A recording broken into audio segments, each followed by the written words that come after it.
Olá a todos, nós hoje trouxemos do livro Páginas de Espiritismo Cristão, de Rodolfo Caligares, um tema que fala sobre a maledicência, a fofoca, ainda uma dificuldade muito grande que trazemos a ser vencido. Ele nos diz: antes de falardes, aconselhe um sábio mestre espiritual, tende o cuidado de examinar se aquilo que ides dizer satisfaz a esses 3 requisitos: ser verdadeiro, ser agradável, ser animador. Do contrário, deixar-vos ficar calados. Infelizmente, não aprendemos ainda a virtude do silêncio, e o que é pior, experimentamos um prazer imenso em falar desnecessariamente e em demasia, descambando muitas vezes para a maledicência sem sequer nos apercebermos disso. Então vejam que ele nos recomenda, quando a gente vai falar alguma coisa, será que isso é verdade? Será que isso é agradável, é animador? E se de alguma maneira é estimulador para alguém? Porque quantas vezes chegam até nós informações que elas não são reais, que elas não são verdadeiras, que elas são frutos ali da dedução de alguém, da dificuldade de alguém, e nós ali vamos compartilhando aquilo. Quantas vezes isso pode se tornar ali até uma calúnia, na medida em que nós não sabemos de fato se aquilo é verdadeiro ou não. Mas às vezes é um fato curioso, é um fato interessante, é um fato engraçado até, e na ânsia de despertarmos ali a atenção daquele que nos ouve, nós vamos ali compartilhando aquilo que chega aos nossos ouvidos. Ele fala que infelizmente nós ainda não aprendemos a virtude do silêncio, e é de fato uma virtude. Ouvirmos ali algo e guardarmos aquilo dentro de nós. Então é o silêncio do respeito, é o silêncio da ponderação, é o silêncio da reflexão. E é o que ele fala, experimentamos um prazer imenso em falar desnecessariamente. E é verdade. Raramente quando 2 pessoas ou mais se reúnem, raramente ali não surge um comentário sobre a vida de alguém, sobre o comportamento de alguém, e temos mesmo esse prazer em falar dos outros sem percebermos que ali está embutido o nosso julgamento, a nossa crítica. E quando falamos de alguém é como se disséssemos: eu não faria isso, eu sou superior. É uma crítica ao outro. Ela esconde ali um certo sentimento de superioridade. Eu preciso falar do outro. Eu preciso rebaixar o outro como se com isso eu dissesse, ainda que muito sutilmente, eu sou melhor do que essa pessoa. Por isso que criticamos e que julgamos tanto. Ele diz, olha, basta que 2 ou mais pessoas nos reunamos numa conversação livre para que instantes depois já estejamos a dizer mal dos outros. Administração, política, negócios, religião, festas sociais, parentela, tudo serve para conduzir-nos a falatórios inconsiderados em torno de nossos semelhantes, que uma vez iniciados podem prolongar-se por horas a fio, e que nunca faltam Judas, entre aspas, para serem malhados. E sobretudo hoje com as redes sociais é impressionante, em que cada um se considera mestre nos mais variados assuntos. Prontos, capazes de opinar ali com uma suposta precisão, e de assuntos que nós mal conhecemos. Mas quando nós nos posicionamos assim, nós queremos de uma maneira ilusória ocuparmos um lugar no mundo, falando de coisas que em verdade nós pouco conhecemos, que conhecemos superficialmente, mas os julgamos ali doutores para opinar de assuntos que de fato não pertencem ali ao campo do nosso estudo, da nossa observação mais apurada. Curioso, ele diz, que nenhum de nós se dá pressa em divulgar notícias sérias sobre assuntos de relevante interesse para a humanidade, mas com que sofreguidão, com que pressa, disputamos a primazia de passar adiante fatos e boatos desagradáveis, deprimentes ou que possam provocar escândalo. Então é muito importante essa análise de pensarmos o que eu tenho compartilhado na minha vida, nas redes sociais. Talvez até compartilhamos coisas que hoje tem memes, tem vídeos que são muito criativos, que são muito engraçados, que chamam muita atenção. Mas ali nós estamos expondo vidas de pessoas que passaram por situações constrangedoras e que de um momento para outro, em milhares ou até milhões de pessoas, visualizam aquilo, riem, e se fôssemos nós que estivéssemos naquela situação, num vídeo, numa imagem não autorizada, se fosse um familiar nosso, um filho, alguém mais próximo, será que nós gostaríamos de ter ali a nossa vida, a nossa intimidade, algum erro nosso, algum deslize exposto a tantas e tantas pessoas? Então, fica essa reflexão, né? O que temos compartilhado? Temos compartilhado coisas que agregam, né? que estimulam as pessoas ali para o bem, o que tem saído da nossa boca. Então, são reflexões aparentemente simples, mas que são bastante importantes, porque aquilo que nós falamos, aquilo que nós compartilhamos, isso é um retrato daquilo que nós trazemos dentro de nós. Não raro, ele diz, aquilo que nos chega aos ouvidos são meras conjecturas e suposições maldosas, às quais não deveríamos dar o menor crédito. Levianamente, porém, não só as transmitimos a outros emprestando-lhes foros de veracidade, como até as exageramos, acrescentando-lhes detalhes fantasiosos para melhor convencer os que nos escutam. Olha que interessante. Como foi dito, quantas coisas chegam que não são fatos, que não são reais, e a gente ali vai dando a nossa pitada pessoal, né? Vai colocando ali detalhes, ingredientes para chamar a atenção daqueles que estão nos ouvindo, para dar mais credibilidade, como ele diz, veracidade, para que as pessoas acreditem naquilo e a nossa narrativa, o nosso discurso se torne bastante interessante.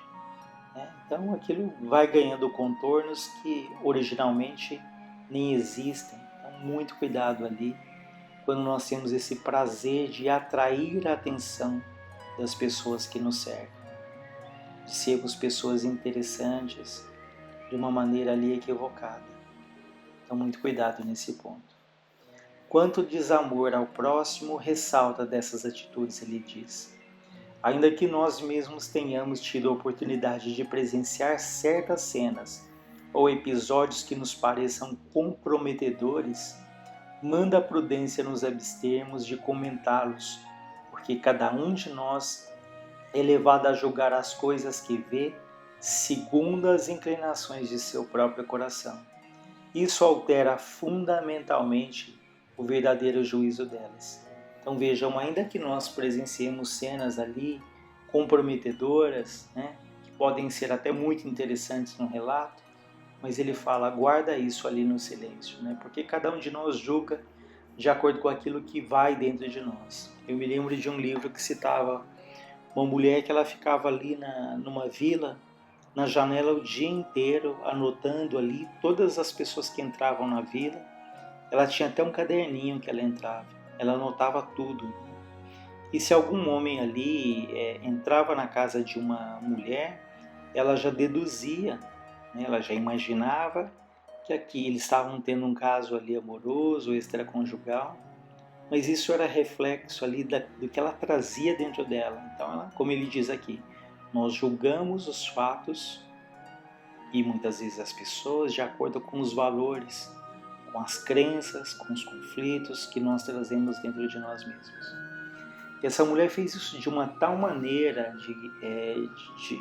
com tamanha insistência, periodicamente, diariamente ela fazia isso, que ela acabou tendo uma doença ali bastante grave que não estava previsto nessa existência. Mas ela alimentou tanto essa maledicência, ela fofoca, que ela acabou contraindo uma doença que não seria para ela passar. Então vejam, aqui também é um ensinamento que mostra que nem todas as grandes lutas ou as grandes doenças elas provêm de um passado, mas nós podemos criar hoje pela nossa atitude, pelo nosso comportamento. Ele diz ainda, a maledicência ela provém do mal vezes que temos de intrometermos na vida alheia, né? Enfim, ela provém o quê?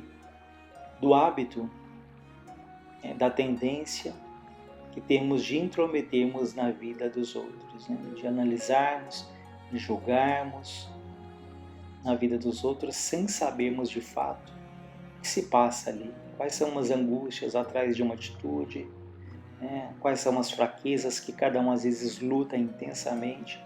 Então é muito fácil nós falarmos, eu jamais farei isso, jamais farei aquilo, sem nós termos passado pela situação. E mesmo que passássemos ali pela situação, cada um tem ali um passado, cada um tem um histórico. É muito difícil nós julgarmos que jamais faríamos uma coisa que nós nunca vivenciamos.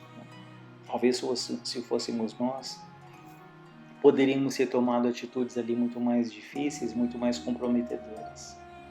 Sem dúvida, ele diz, ocasiões haverá em que, percebendo que uma pessoa esteja a proceder erroneamente, nos cabe o dever de, muito em particular e com delicadeza, procurar fazê-la convencer-se de tal.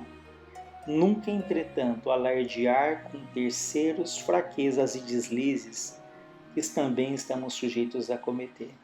Ele fala que há situações, sim, que é necessário, né, que é prudente, que é benéfico ajudarmos alguém alertando, mas ele fala, faça isso de uma maneira discreta, de uma maneira silenciosa, evite ali expor as pessoas, é o que se fala hoje muito nas empresas, né? Elogie em público, mas quando for ali pontuar alguma dificuldade, alguma coisa a ser melhorada, faça isso em particular, faça isso individualmente, para não constranger aquele que nos ouve. E em tudo na vida, como aqui, é sempre uma questão, qual é a nossa intenção? A intenção é de esclarecer, a intenção é de resolver uma situação para que aquilo não prejudique, às vezes, um grupo todo, ou a nossa intenção é de expor ali a ferida do outro, é de mostrar que estamos certos, ou até de humilhar aquele que nos ouve. Então, sempre essa pergunta é fundamental. Qual é, no fundo, a nossa intenção? Isso é que dita se a nossa consciência fica tranquila ou não. Mas isso exige ali muito senso um senso muito apurado dessa autoanálise, né? Um mínimo de humildade para reconhecermos qual é de fato a nossa intenção. O Evangelho, que é um magnífico tratado da ciência do bem viver, reprova a maledicência, mexerico, as murmurações e semelhantes, instruindo-nos, por outro lado, como empregar nobremente o dom da palavra. Eis, entre outros, alguns textos específicos, quando Jesus diz: toda palavra ociosa que falarem aos homens, darão conta dele no dia do juízo. Os maldicentes não entrarão no reino de Deus, que está em Paulo em Coríntios. Nenhuma palavra má saia da nossa boca, senão só o que seja boa para a edificação da fé, de maneira que dê graça aos que ouvem. Tem Efésios isso. Evita o falatório vão e profano, porque produzirão maior impiedade. Aqui na Epístola aos Timóteos de Paulo. Então são algumas passagens que nos convidam ao cuidado, à reflexão com aquilo que falamos. Atentos a essas advertências e exortações, tratemos então de exercer severo controle da língua, utilizando os sagrados recursos de expressão que a bondade de Deus nos há concedido, com a mesma dignidade e pureza com que Jesus, conversando, nos legou essa maravilha que é a doutrina cristã. Então, primeiro, agradeçamos muito se temos a bênção, o privilégio da fala, né? da voz, da comunicação. Isso é uma dádiva, é um privilégio enorme. Então, primeiro agradecer, termos a consciência do quanto isso é importante na nossa vida e pensarmos em aproveitarmos da melhor maneira possível aquilo que falamos, quais são as palavras que saem da nossa boca, mais do que isso, não só aquilo que sai, mas de que vibrações essas palavras estão saturadas. Quais são as nossas intenções? Temos usado a nossa palavra na queixa, na reclamação, na revolta, ou temos usado para agradecer, para unir?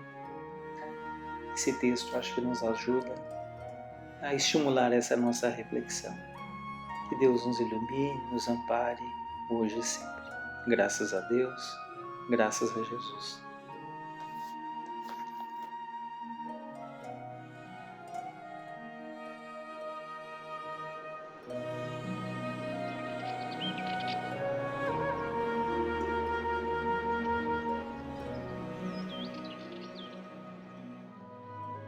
Saudações a todos. Vamos trazer para nossa reflexão um tema do livro No Rumo da Felicidade, psicografado por Divaldo Franco, em que é analisado a ansiedade. E a ansiedade é algo que, se não nos policiarmos, se não nos cuidarmos, estamos sempre ali ansiosos por algo, né? E pode chegar a um ponto de descontrole tal que passamos a ser pessoas ansiosas, né? Continuamente ansiosas, sempre trazendo uma ansiedade, e isso evidentemente se refletirá na nossa saúde orgânica, no nosso estado emocional. Então, é importante que busquemos algumas reflexões para nos posicionarmos melhor diante das situações que a vida nos traz. Muitas vezes situações difíceis, sem dúvida nenhuma, né? Outras vezes somos levados por um estado de ansiedade por situações que não chegam, na maioria das vezes, a se concretizar da forma como havíamos ali imaginado anteriormente. Então vamos ver o que é colocado aqui e, ao mesmo tempo, nos recordando que Jesus nos disse: na vida tereis muitas tribulações, mas tendes bom ânimo, né? Disse também: não andeis preocupados com o dia de amanhã, a cada dia basta o seu cuidado, né? Então, a cada dia. Então, trazendo esses ensinamentos à nossa lembrança, vamos aqui ao texto. O curso dos acontecimentos não se altera quando a emoção de alguém resolve por modificar-lhe o desenvolvimento. A ansiedade, nesse contexto, é desarmonia do comportamento humano que requer consideração e terapia. Então, vejam que aqui é colocado que é uma desarmonia do comportamento e que precisa de tratamento. É natural que alguma das suas expressões preceda os fenômenos do dia a dia, nas ocorrências que podem contribuir para alterar o transcurso da existência. Então, é natural que em alguns momentos nós estejamos ansiosos por alguma coisa. Existe uma situação aí natural em muitas circunstâncias, né? A expectativa em torno de qualquer sucesso que se aguarda produz ansiedade, cujo conteúdo se caracteriza pela natural incerteza de como acontecerá. Todavia, quando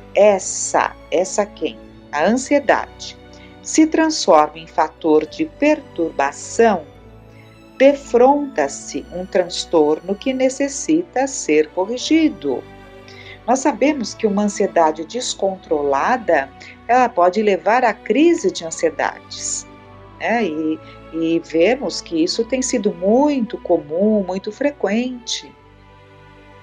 A ansiedade é resultado da falta de segurança nos desígnios divinos, levando o indivíduo à necessidade de precipitar a ocorrência, desta forma sofrendo antecipadamente.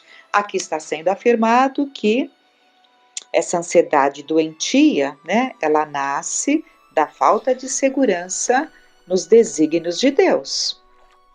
Esse estado altera o sistema nervoso, gerando tensão contínua que desgasta as próprias energias e produz distúrbios psicológicos e orgânicos que poderiam ser facilmente evitados. Então, gera, assim, distúrbios, né, que afetam tanto o nosso organismo quanto o nosso emocional. Fatores pretéritos que não foram necessariamente equacionados trabalham em favor desse transtorno comportamental, imprimindo nos refolhos d'alma incertezas, receios e pessimismo. De tal maneira sucedem essas desagradáveis manifestações que, no momento azado, quando os resultados são saudáveis e benéficos, os sofrimentos que os precederam impossibilitam o fruir pleno das alegrias e benesses que são colhidas. Então, mesmo até aquelas situações que nos trazem tanta ansiedade, que têm um desfecho positivo, agradável, esperado, alegre, mas nem conseguimos ali viver aquele, fruir plenamente aquele resultado que seria para nos deixar ali um sentimento de plenitude, né? Mas não conseguimos fruir isso, tal o estado doentio em que nos colocamos em função de tanta ansiedade. E muitas dessas ansiedades, como nós vimos aqui, já vêm desses processos que é como se tivesse impresso nos refolhos da nossa alma já incertezas, medos, receios, pessimismo, situações que fomos aí vivendo durante as nossas vidas, nos decepcionando, nos tornando ali pessoas muito pessimistas e passamos a nos achar não merecedores, né, que nada de bom nos acontecerá, que não adianta esperar por um resultado favorável. Então, tudo isso já vai levando a esse estado de ansiedade, mas uma ansiedade em que já está definido que não dará certo. Antecipadamente já definimos. E quando acontece ali algo positivo, não conseguimos nem fruir desses momentos de alegria. E continuando no texto, a ansiedade projeta o ser para além de cada momento, impedindo-o de absorver as lições da vivência normal. Não temos aprendido constantemente que nós temos que viver o momento, a cada dia basta o seu cuidado, a cada dia bastam os seus cuidados. Então, é o momento, é o dia, é aquele momento que temos que viver. Não podemos apertar aquele botão que temos comentado daquele filme, né? Nós deixamos de viver os momentos por ansiedade, por querermos sempre chegar antes ali a um determinado resultado. Então, ela afirma aqui, a ansiedade projeta o ser para além de cada momento, porque você nunca está vivendo o momento presente, sempre anelando para que logo chegue aquilo que aguarda. O seu presente se reveste de um inquieto futuro que não é desfrutado. Então, o presente nunca é desfrutado, porque o pensamento está sempre se consumindo, já projetado no futuro. Deus não criou o ser humano para que ele se consuma como combustível que mantém uma chama ao vento. A experiência física é oportunidade abençoada para o aprendizado sempre aberta, ensejando crescimento interior e felicidade. Quando os fatores que comprimem o ser angustiam-no, sejam psicossociais, socioeconômicos, ético-morais, é porque conduzem expressiva carga de débitos, aguardando reparação. Então, há situações que realmente nos trazem situações dolorosas, né, que devem ser enfrentadas sempre com confiança, mas a Joana de Ângeles nos coloca: quando os fatores que comprimem o ser angustiam-nos, sejam psicossociais, socioeconômicos, ético-morais, é porque conduzem expressiva carga de débitos aguardando reparação. Então, muitas situações nos alcançam até como uma resposta da vida, né? E acontece, né? São as respostas que a vida nos traz, nos trazendo lições, né? Mas sempre nos apontando, mesmo que uma situação venha como uma resposta até como resultante de situações que nós criamos, estamos ali colhendo, né? Aquela situação que criamos, na verdade, esse momento da colheita deve nos colocar em condições de semear melhor, né? De projetar e de buscar o melhor nos passos seguintes, proporcionando então melhores resultados que, por certo, chegarão. O apoio da fé racional quanto à finalidade da reencarnação é o meio para a vinculação com a fonte geradora pelo pensamento, pela oração, conseguindo harmonizar o ser, facultando-lhe enfrentar as dificuldades e superá-las em paz interior. Então é claro que a fé nos ajuda muito, mas qual fé? A fé racional, que é o que o Consolador nos trouxe, né? O Consolador prometido por Jesus veio até nós nesses tempos que vivemos para nos trazer a forma certa de construirmos a nossa fé, em bases racionais. Fé é sentimento, mas é um sentimento que não pode ser destituído da razão, porque senão, ao menor vento, se desfaz, né? Porque não está em bases firmes. Daí a necessidade da fé racional.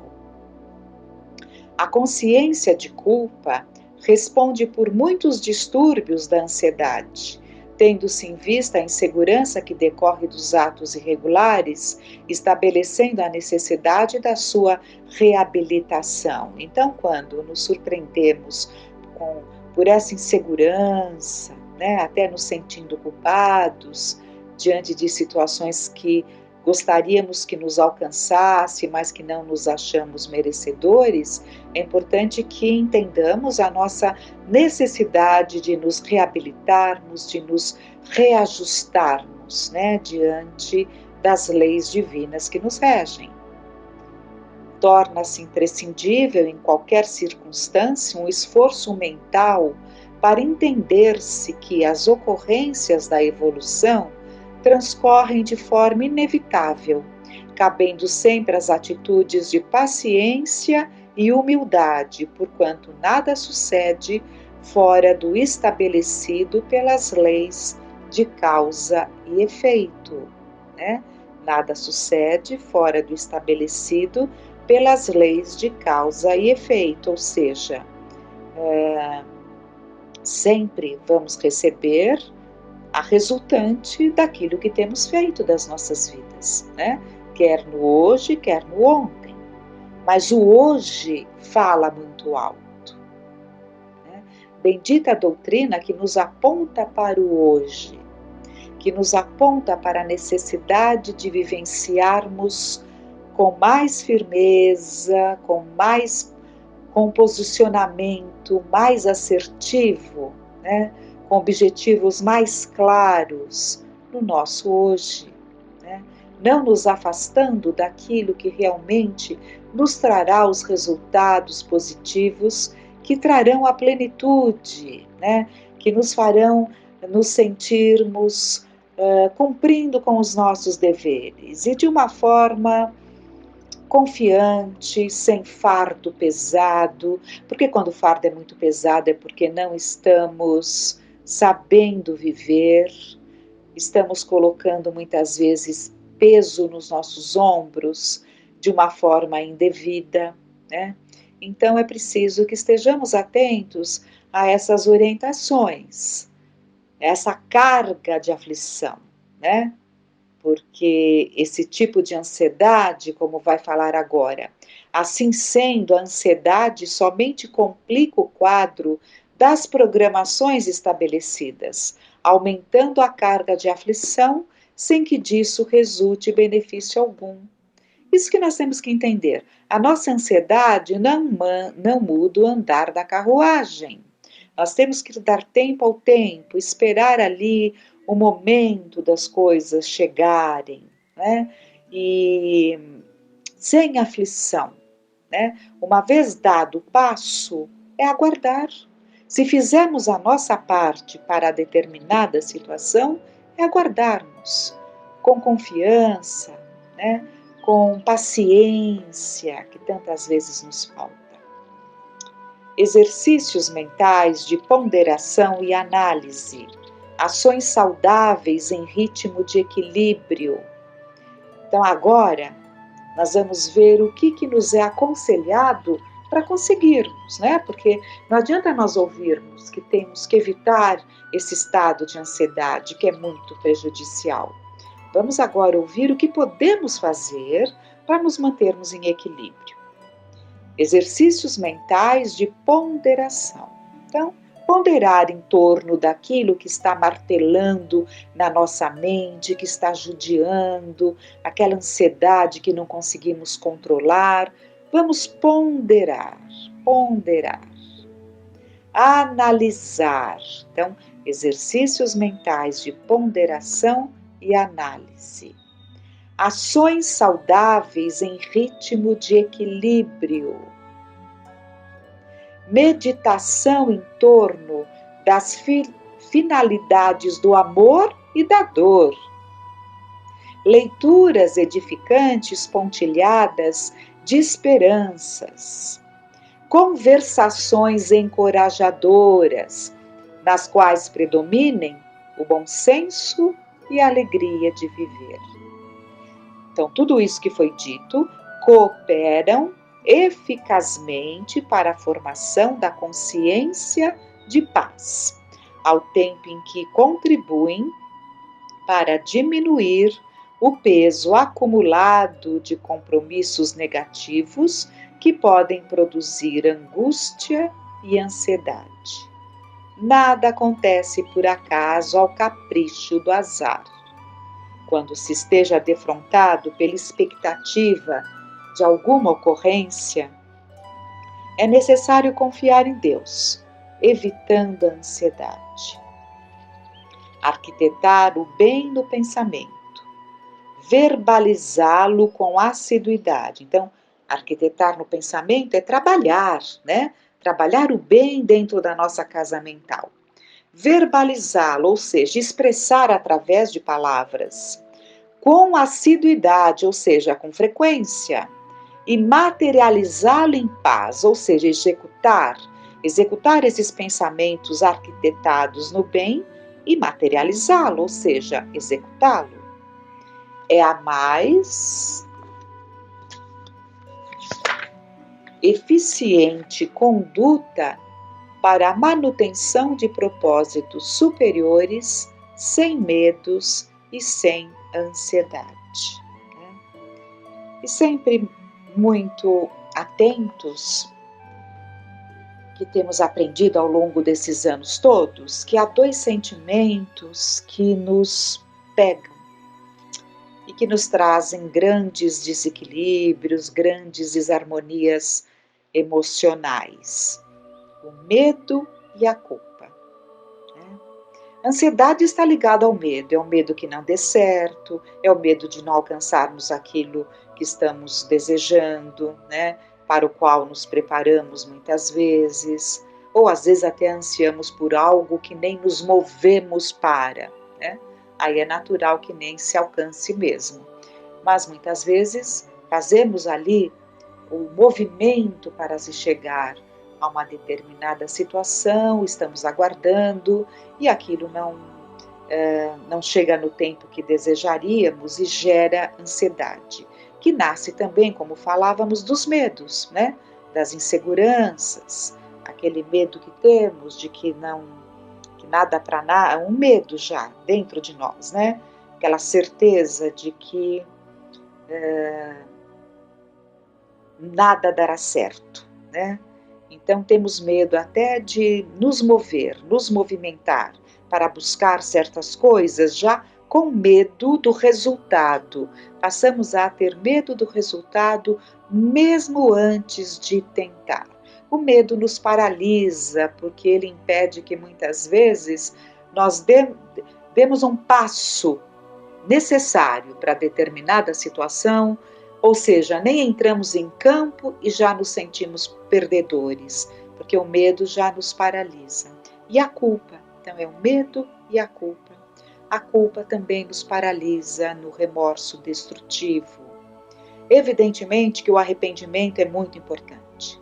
A consciência de que fizemos algo errado e que devemos buscar sempre a oportunidade de repararmos aquilo que fizemos, situações menores, situações maiores, sempre o desejo de buscar a reparação, que é o verdadeiro arrependimento. O verdadeiro arrependimento não é o medo das consequências que nos alcançarão por aquilo que fizemos. Isso não é arrependimento. O arrependimento é o desejo de reajustar, né? De alguma forma amenizarmos pelo menos aquilo que fizemos junto daquele ou daqueles, enfim, aquele erro que cometemos, né? E que alcançou ou alcançará determinada ou determinadas pessoas. Então, esse é o verdadeiro arrependimento, mas há o remorso destrutivo, que nos paralisa porque não nos movemos a fazer nada de positivo para que acalme esse sentimento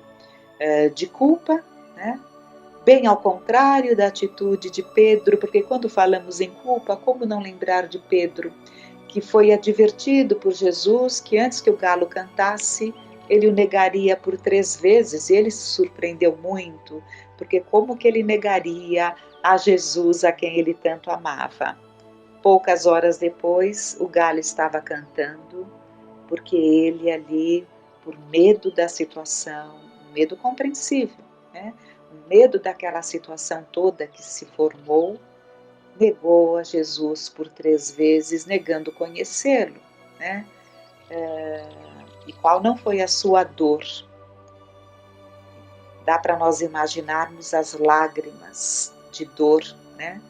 Que ele verteu naquele momento quando caiu em si, em relação à fragilidade que ele trazia, mas desconhecia. Mas o que fez ele?